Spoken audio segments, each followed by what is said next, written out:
Hello, let's do the New York Times Hard Sudoku for January 13th, 2024.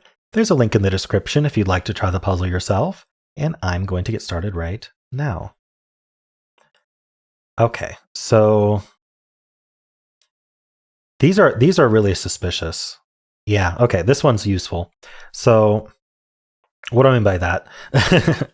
I call this geometry. I think I'm going to start using the term given centric scanning as well. And if you don't mind a little bit of rant at the beginning, not so much a rant, just some advice. A lot of people, as soon as they start the Sudoku, they either use a computer to do it or they manually go through every cell and they just pencil what every cell can be. And so they end up with this just grid full of empty cells with a bunch of candidates listed in them. And the reason I don't like that is you end up losing, like it becomes information overload. It's really difficult to remember the stuff you've actually discovered. You're going to get the naked singles right at the start, but often these puzzles don't have too many of those at the start. You're looking for hidden singles. You're looking for pairs and triples, hidden pairs and triples. And things like that don't necessarily pop out that easily, especially the ones that are called hidden techniques. They're called that because they don't pop out very easily when you've fully marked the grid up. Also, it's really boring to go through and mark the whole grid up, and it's information overload if you use a computer to do it. So with given centric scanning, you can start getting the important information right away and do a targeted solve, and it's going to be way faster, especially if you aren't using computer assistance. So anyway, that said, this 3, 4, 5, you can kind of holistically look at the givens in a box or a row, and you can sort of get a good feel for like, what are you looking for?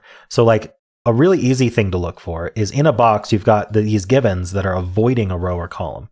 In this case, this 3, 4, 5 avoids this row. And then you can just scan over and say, okay, well, the 3 is already in the row, but I don't have a 4 or 5 in the row yet. So then you just ask the question, where do 4 and 5 go in the row? And in this case, the answer is these two cells. There are only 2 cells in this row that can have a 4 or 5 because they can't repeat in this box. And so those 2 cells must have a 4 or 5. That's called a hidden pair.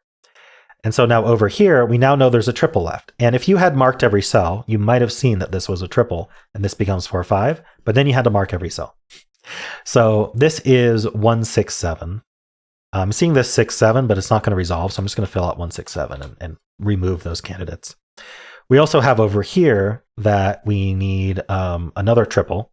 That's the remaining digits for the box. It looks like it's 2, 8, 9. I'm seeing this 2, 9 look up. So we get that this is a naked 8 and then this is a 2, 9 pair. That's a really good start. And this 1, 9, 3 that was useless now isn't.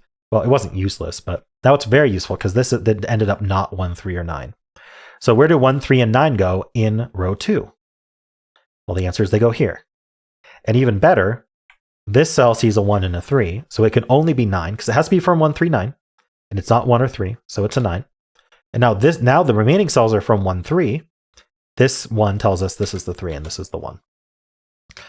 Very nice. So now this is a triple, which we might as well fill. So we need a 2. We have 3, 4, 5. We need 6 and 7. That's not 6 because that's 6 down there. And then now we have a triple here. Actually, yeah, we need an 8. This 8 looks up, so we can place the 8 in this box, and then this is a 4, 5. And now we have a 4 or 5 pair in this column. So we might as well look at this column here. What do we need? We need 1, 2, 7, 9, because it includes this cell here. So we need 1, 2, 7, 9. Well, this cell sees 1 and 9, so it's a 2, 7. That makes a 2, 7 pair here. So we have 1, 9 remaining. You could also see in this hidden 1, 9 pair if you prefer, by seeing that this 1, 9 sees here, and this 1, 9 sees all of these. So that was a hidden pair right from the start. But we had enough information that finding this 2, 7 wasn't too difficult either. Okay, so how do we follow up on this? Well, I want to at least check what these cells can be. You know what, I am just going to fill it just because it's not really going to get in the way sitting up here where we've already basically finished the band. We just got to resolve some pairs and triples. So that's 4, 5, 6, 7. We can clean that up a little bit, and that'll just track as we go. So hopefully when something interesting happens up here, we'll be able to find it. Okay, so now I'm going to focus on this next band. I do see this 2, 4, 1. Okay, so do you see something that I noticed because of this 2, 4, 1? Give you a second. Okay, so what I did is I scanned this column for 2, 4, and 1. I saw that 4 is kind of pretty open. I saw that 1's already placed, but I did see that 2 Can only be here. Now you could also see that these twos look down and this two looks in. But this is more fun, right? So that's a 2. And we do need a 4, but it goes in any of these spots, so we can't really do anything with that. But we do have this 3, 8 looking into this box. Again, I'm doing given centric scanning. And I was like, well, that's not too interesting. But then I noticed we also have this 3, 8 looking into the box. Now it's suddenly very interesting because there's only 2 cells in the box that can be 3, 8. So they must be. That's a hidden pair again. And now, of course, I'm interested in looking at the rest of this column. We know we need 4, 5, 7, but what else? A 9. So these are from 4, 5, 7, 9. I'm honestly not seeing, other than the 4, I'm not seeing a reason to pencil these. So I'm not going to pencil these right now because it might get in the way of other scanning. I'm scanning all these other givens. I'm trying to see if there's anything else we can find here. Like I'm looking at this 5. Yeah, so 5 looks up, this 4, 5 looks down. So 5's in one of these two. This 5, 6, 8, do we want to look at that? Well, I suppose 6 is over here. Oh, wait. What did I do? Oh, sorry, I just I misscanned which rows the 6s were in. That's pretty funny, but would actually see even better because we can paste the 6? We can place the 6 here. That gives us the 1, 7, and 6 here. Very nice. So what else do we have here? Wow, this 8, this row keeps on giving. Look at this. I'd scanned this 2, 3, 8 into here because I saw it wasn't in the box yet. None of those are in the box yet. And I was like, it's 4 cells. But again, you do a little vertical scan. Look, we got 2, 3, 8 here as well. So this box needs 2, 3, and 8. They can only go here, 2, 3, 8. So actually in this row, we get a 2, 3, 8 triple. So there's one thing there's a couple things we can do. First, we can just place this 7. That's very nice. But I just want to point out that when you get a triple like this, I'm going to highlight it. 2, 3, and 8 are going to go in these 3 cells. That's the reason we can eliminate 2, 3, 8 from the rest of the row. Because we know 2, 3, and 8 are going in these cells. Well, where's the 2 going to go in these cells? Well, it's only over here. This can't be a 2. So that means the 2 is in one of these 2, which means this one cannot be a 2. If I were to place a 2 here, these would all be from 3, 8, and that's very broken. So we can actually eliminate that 2 as well. Just wanted to point that out. That can be very useful if you find a triple.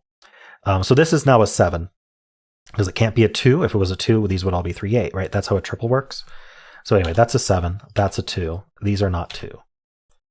And I guess I should explain that the reason it's bad that these are all from 3, 8 is we somehow we don't have enough digits to put into 3 cells.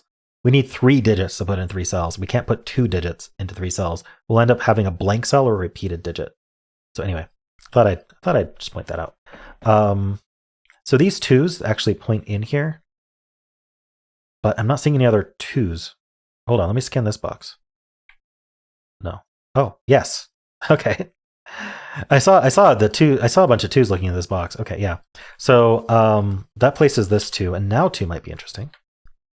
It's interesting. Yeah, it is. It places the 2. That 2 looks in. These 2s point in because these can't be 2. It's a 2, 3, 8 triple, really. And this 2 looks in. So that's a 2. Okay, I have all these 2s. Nice. That's really good progress. Okay, what else can I do with this 2, 3, 8 triple? Or this one? I can look at the remaining triple in this row now. So it's not 1, 2, 3. We need 4, 5, and 6. This one's not 4. This one's not 5. This is any of them. Okay. Do I want to look at these? I guess I could look at these digits. What do we need? We need a 1, 4, 5, 7.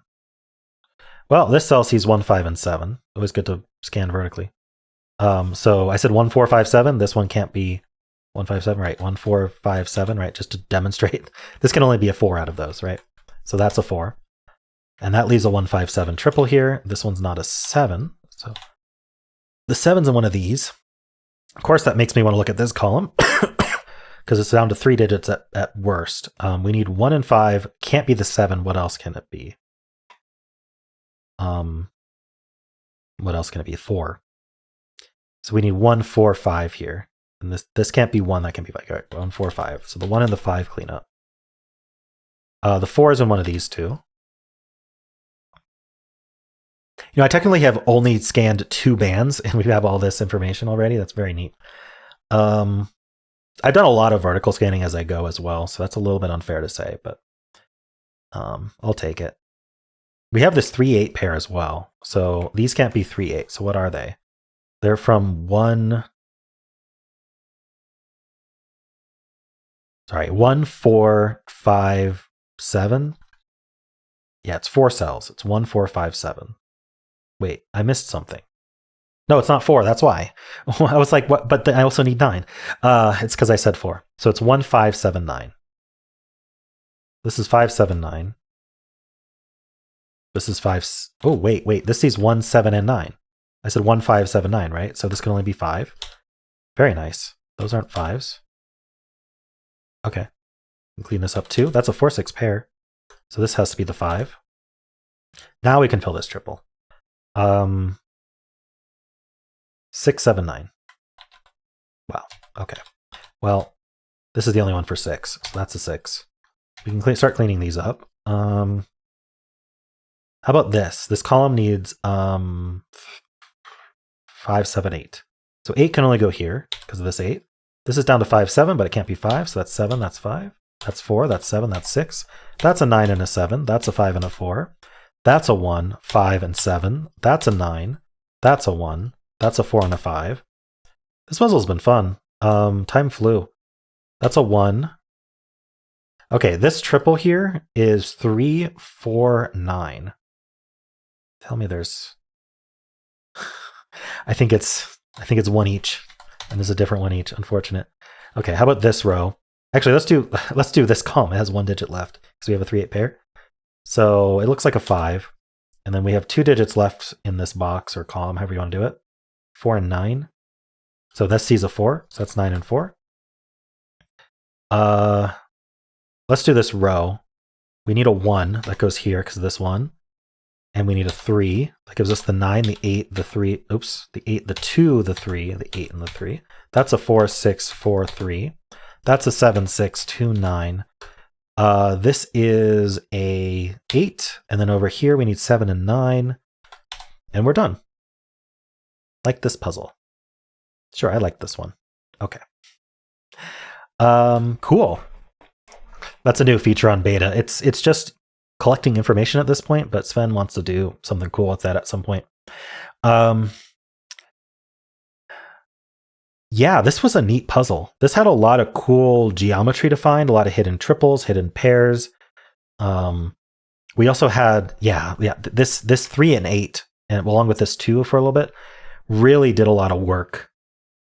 Having this 3 8 look in with this 3 8, and then having this 2 3 8 look in with this 2 3 8, that was great. And then that caused us to have this triple and this pair. That was really cool. I enjoyed that. Lots of good stuff to find here. Hope you enjoyed it as well. Before we go, there's one more thing I wanted to point out, which I'm going to go back to. I saw this and I didn't mention it at the time because we were actually just making progress. I'm going to go back to where we found that 2 3 8 triple.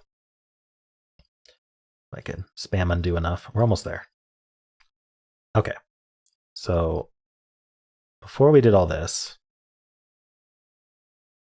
we found this 2 3 8 just like this. So there is a technique called a unique rectangle involving these cells. It's called a unique rectangle because it uses it's kind of the most simple of a classification of techniques called uniqueness. And what those techniques are only logical if you add an additional assumption to the Sudoku puzzle. So Sudoku puzzle, the initial assumptions, the rules, right? The axioms, if you will, are that every row, column, and box has 1 to 9 exactly once each. That's all you get. But there's kind of a hidden fourth rule in any Sudoku puzzle that actually is worth its salt, which is that there is only one solution. Because if there's more than one solution, you cannot logically arrive at a solution. You're going to end up at a point where you're going to have to guess because there are multiple solutions, so you just got to pick one, right? And so that doesn't happen, especially not in puzzles like what the New York Times would publish. So because you know there's only one solution, you also know that there's going to be a 2 in one of these cells. Because if there is no 2 in either of these cells, then this is a 3-8 and this is a 3-8. And I will posit that there is no way to resolve this 3-8. There will be 2 solutions to this puzzle. One of them will have 3s here and 8s here, and one of them will have 3s here and 8s here. And both of them will be completely valid solutions to the puzzle. And the reason for that is, in order to resolve the 3-8, you need a 3 or an 8 to see one of these cells. Well, where's that 3 or 8 going to go? Well, how about over here? Well, it's not going to go in the column because this 3-8 pair eliminates 3 and 8 from the column. So we can't get a 3 looking at these cells from the column. It's not going to be from the box because the 3-8 pair eliminates 3-8 from the box. So you're not going to get a 3 or 8 in the box touching this cell. And it's not going to be from the row because we have a 3-8 pair in the row eliminating any 3-8s from the rest of the row. So these 2 cells, same with this row, right? So these 2 cells, and this is the same for these 2 cells, none of these cells can have a 3 or 8 looking at it. So that is a unique rectangle. So that's not going to happen because there is only one solution. If this were to happen, there would be 2 solutions at least to the puzzle. So we can re-add those 2s, and actually we can say that a 2 ends up in one of these. So this is not a 2, and then that makes a 3-8 pair, and that actually gives us the 2.